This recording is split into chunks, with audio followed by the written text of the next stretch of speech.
प्रश्न क्या हो सकता है अशोक के संबंध में, धम्म के संबंध में, कि अशोक का धम्म क्या था? पहला प्रश्न यही चीज पूछा जा सकता है। इसकी प्रकृति कैसी थी? अशोक ने धम्म का प्रतिपादन क्यों किया? क्या इसे बौद्ध धर्म माना जा सकता है?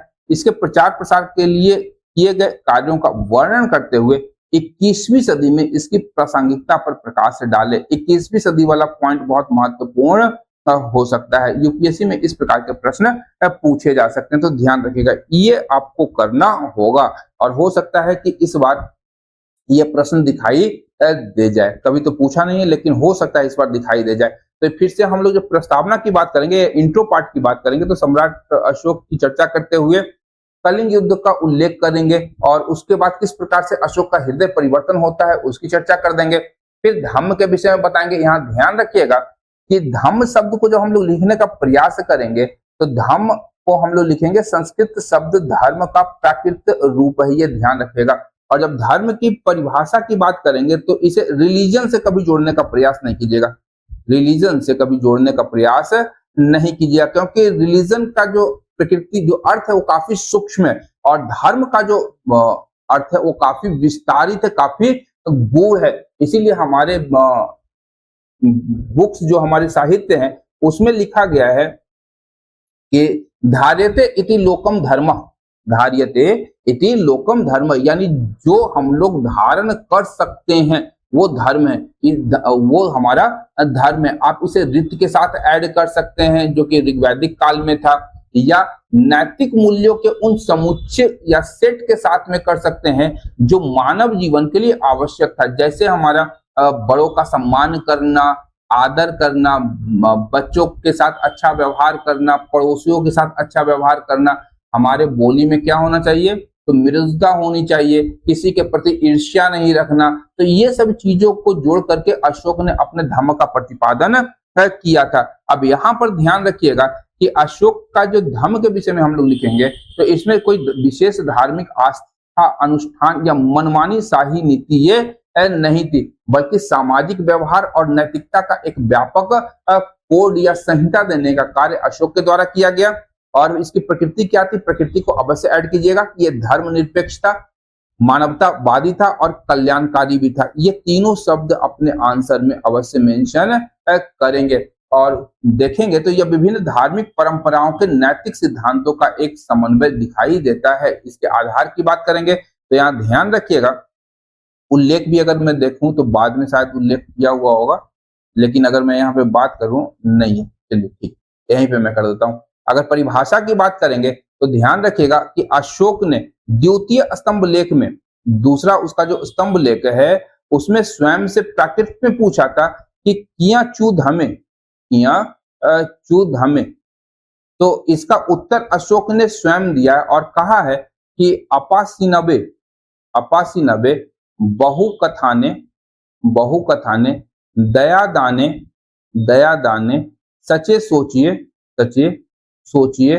माधवे साधवे च, माधवे साधवे च, यानी कि इसका परिभाषा, धम्म का परिभाषा अशोक ने प्राकृत में कुछ इस प्रकार से दिया है। अब इसकी व्याख्या अगर हम लोग देखें तो इसका अपासीन मतलब होता है आपका पाप, कथाने का मतलब हो गया कल्याण, बहुतों का कल्याण, बहुतों का कल्याण। उसके बाद आपका दया हो गया, दान हो गया, सत्य हो गया, उसके बाद सचे सोचिए मृदुता हो गया, मृदुता, साधुता हो गया। तो ये सभी चीजों को अशोक ने क्या कहा कि धम्म है और इसी को हम लोग को पालन करना चाहिए। ध्यान रखिएगा, अहिंसा और करुणा, धार्मिक सहिष्णुता और सामाजिक नैतिकता को बढ़ावा देने के लिए ही अशोक ने अपने धम्म का प्रतिपादन किया था। अब अगर हम लोग बात करें कि इसमें क्या क्या चीजें थी तो इसको और भी बहुत तरीके से हम लोग लिख सकते हैं, जैसे कि कुछ विधायक पक्ष के रूप में हम लोग लिख सकते हैं और कुछ नकारात्मक पक्षों के रूप में हम लोग इसको लिख सकते हैं। विधायक पक्ष में वो सारे चीजों को हम लोग मेंशन करेंगे जो मानव व्यवहार में होना चाहिए, अहिंसा, सहिष्णुता, सामाजिक एकता, शांति, करुणा आदि को हम लोग विधायक पक्ष में लिखेंगे। इसके अतिरिक्त नकारात्मक पक्ष में क्या लिखेंगे तो हमारा ईर्ष्या नहीं करना चाहिए, क्रोध नहीं करना चाहिए, अपमान नहीं करना चाहिए, कठोर हमारा व्यवहार नहीं होना चाहिए, हमारी बोली में कठोरता नहीं होनी चाहिए। तो इन सभी चीजों को हम लोग नकारात्मक पक्षों में दिखा सकते हैं। तो इस प्रकार से हम लोग इसे मेंशन कर सकते हैं अपने आंसर में, ये ध्यान रखिएगा।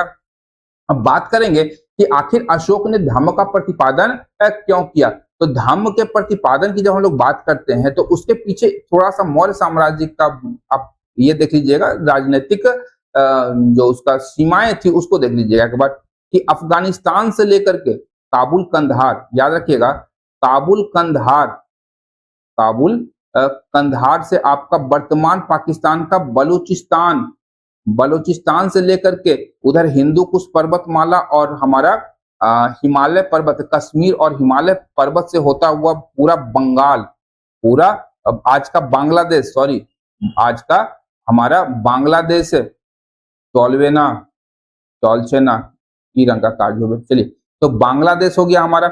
और जब हम लोग दक्षिण की ओर जाएंगे तो कलिंग से लेकर के हमारा कर्नाटक तक, कर्नाटक तक इस साम्राज्य का विस्तार था गुजरात के साथ में। तो इतने बड़े साम्राज्य को अक्षुण्ण बनाए रखने के लिए, सामाजिक एकता के सूत्र में या राजनीतिक एकता के सूत्र में बांधे रखने के लिए इसको अशोक ने धम्म का प्रतिपादन किया था। और यहाँ पे अशोक का कोई हृदय परिवर्तन नहीं हुआ था, ये ध्यान रखेगा, बल्कि उस समय के जटिल सामाजिक, आर्थिक और राजनीतिक परिस्थितियां उत्तरदायी थी, इसी के लिए अशोक ने इस धम्म का प्रतिपादन किया था। अगर धार्मिक स्थिति की बात करेंगे तो उस समय लगभग 64 संप्रदाय, याद रखिएगा कि 6ठी शताब्दी ईसा पूर्व में भारत में एक धार्मिक पुनर्जागरण हुआ था उपनिषद काल के उपरांत, उत्तर वैदिक काल के उपरांत। उपनिषद जब आ गए तो लगभग 64 संप्रदायों का विकास होता है और सभी संप्रदाय एक दूसरे से स्वयं को श्रेष्ठ बताने का कार्य कर रहे थे। तो कहीं ना कहीं स्थानीय लोगों में सामाजिक असहिष्णुता का विकास होता जा रहा था, जो विभिन्न संप्रदायों को मानने वाले थे। तो इसी के कारण अगर हम लोग देखते हैं तो सामाजिक, आर्थिक, राजनीतिक और धार्मिक परिस्थितियां अशोक को अपने धम्म के प्रतिपादन के लिए प्रेरित करती है। सबसे पहले सामाजिक आर्थिक कारण को देखेंगे तो याद रखिएगा कि उत्तर वैदिक काल में सबसे पहली बार लोहे के प्रयोग का हमें साक्ष्य मिलता है। तो उसके उपरांत लोहे के प्रयोग और कृषि के अधिशेष के कारण जब व्यापार में प्रगति हुई तो हमारे समाज में जो व्यापारिक वर्ग, जिसे वैश्य कहा जाता था, वैश्य वर्ण, तो वैश्य वर्ण का प्रभुत्व बढ़ता गया, लेकिन सामाजिक रूप से उनकी स्वीकार्यता नहीं बढ़ी थी। तो यहाँ पे ध्यान रखिएगा कि व्यापारिक अर्थव्यवस्था ने वैश्य वर्ण को बढ़ावा दिया। वो काफी ज्यादा पैसे वाले हो गए थे, धनी हो गए थे, लेकिन उन्हें सामाजिक स्तर पर जो स्थान प्राप्त होना चाहिए था समाज में, वो स्थान प्राप्त नहीं हो रहा था। लेकिन यहीं पर यहाँ ध्यान रखिएगा, इससे समाज में क्या हुआ, एक तीव्र असंतोष और तनाव उत्पन्न हो गया। दूसरा है धार्मिक तनाव। एक तो हमारा जो वैदिक, तो ब्राह्मणवाद शब्द यहाँ लिखना सही नहीं है, ध्यान रखिएगा, वैदिक धार्मिक कृत्य, यहाँ ये ऐड कीजिएगा, वैदिक धार्मिक कार्य जो थे वो काफी ज्यादा जटिल हो गए थे। कर्म कांड और भेदभावपूर्ण जाति व्यवस्था के खिलाफ, जाति नहीं वर्ण व्यवस्था, उसमें तो जाति था ही नहीं, वर्ण व्यवस्था के खिलाफ बौद्ध, जैन और आजीवक जैसे नए नास्तिक संप्रदायों का उदय होता है। और समाज में इन संप्रदायों का जब विकास हुआ तो पारंपरिक रूढ़िवादी जो विचारधारा थी उसके मध्य एक टकराव की स्थिति उत्पन्न होती है। और इसी टकराव को रोकने के लिए एक समन्वयकारी नीति की नितांत आवश्यकता अशोक ने समझी और धम्म का प्रतिपादन किया। इसके बाद राजनीतिक और प्रशासनिक आवश्यकता को अगर हम लोग देखें तो रोमिला थापर का तो स्पष्ट कथन है कि धम्म तम कुछ था नहीं, ये केवल एक वैचारिक उपकरण था जिसका उपयोग अशोक ने अपने विशाल और अत्यधिक विविधतापूर्ण साम्राज्य को एकजुट या एकता के सूत्र में बांधने के लिए किया था। जैसा हम लोग पूर्व में ये डायग्राम के माध्यम से हम लोग समझ ही चुके हैं कि राजनीतिक आवश्यकता थी अशोक की, जिसने उसे धम्म के विचार को आगे करने का प्रयास, आगे करने के लिए प्रेरित किया था। अब यहाँ पर हम लोग देखते हैं कि अशोक का जो साम्राज्य था वो अलग अलग संस्कृतियों, भाषाओं और मान्यताओं वाले लोग रहते थे और वहां केवल सैन्य बल या दमनकारी शासन से एकता स्थापित करना संभव नहीं था। इसलिए धम्म के माध्यम से सामाजिक सद्भाव और राजनीतिक स्थिरता का निर्माण अशोक के लिए लाभकारी सिद्ध हो सकता था। तो यहाँ रोमिला थापर का स्टेटमेंट बड़ा इंपॉर्टेंट है, इसे आप लोग सीधा रट्टा मार लीजिएगा, याद रखिएगा। ये स्टेटमेंट बहुत ही इंपॉर्टेंट है। क्या कहा इन्होंने कि धम्म का मुख्य उद्देश्य साम्राज्यवादी एकीकरण की प्रक्रिया को तेज करना या कोई नवीन धर्म नहीं था, बल्कि राज्य के प्रति वफादारी और नागरिकों के बीच शांतिपूर्ण सह अस्तित्व सुनिश्चित करने की एक व्यापक व्यवहारिक रूपरेखा थी। ये रोमिला थापर का स्टेटमेंट था।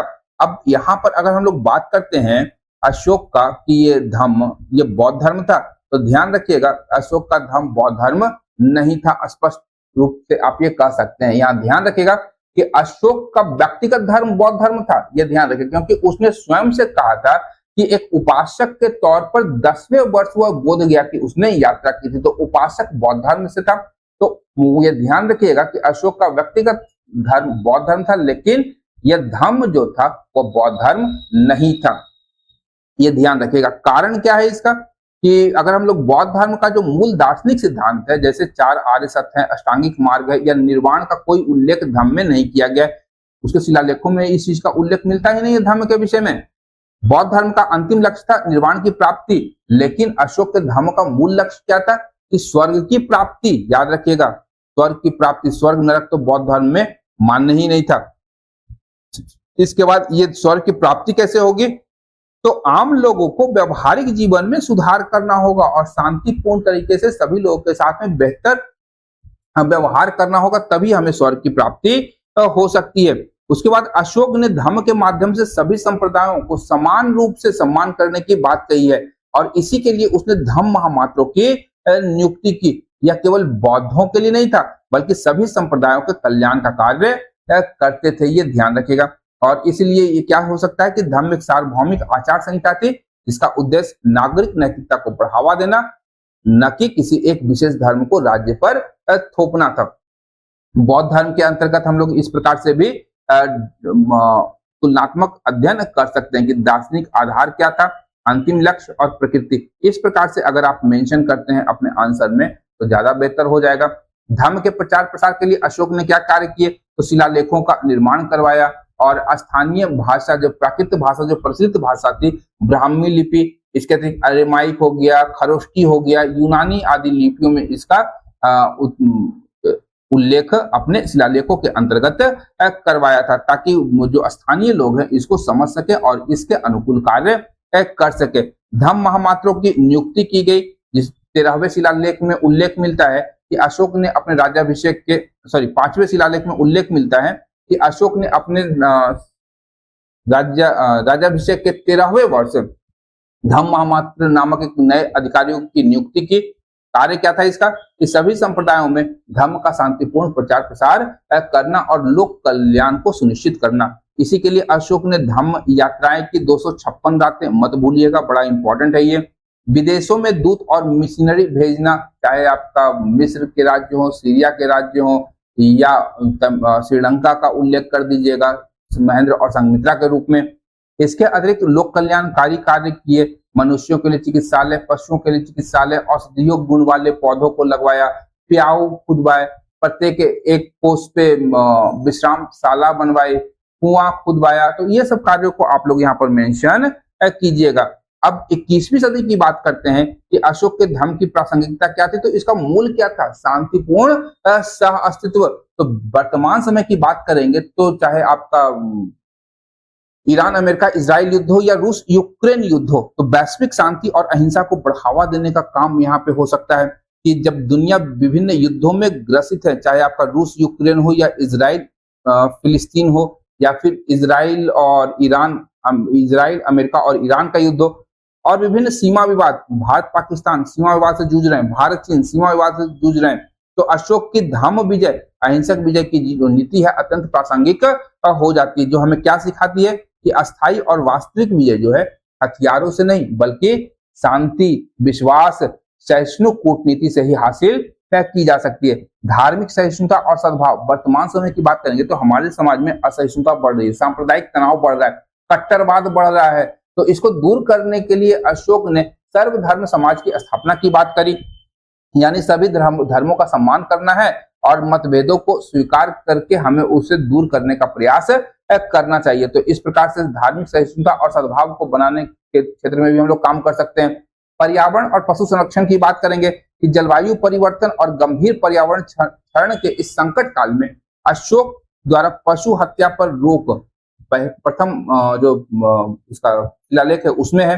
सघन वृक्षारोपण जैसे कार्य आज के सस्टेनेबल डेवलपमेंट या एसडीजी गोल एसडीजी 13 को आप लोग यहाँ मैप कर सकते हैं और पारिस्थितिकी संतुलन का आदिम और सटीक मॉडल प्रस्तुत करता है। इसके अतिरिक्त सुशासन की बात करेंगे, गुड गवर्नेंस की चर्चा हर जगह होती है, तो अशोक का मूल जो था वह लोक कल्याणकारी विचार था और सभी मनुष्य मेरी संतान है, ये पितृसत्तात्मक राजत्व का पहला उल्लेख मिलता है। आज के आधुनिक लोकतांत्रिक कल्याणकारी राज्य की आधारशिला है और सरकारों को संवेदनशील और जनता के प्रति जवाबदेह बनाने की प्रेरणा देता है।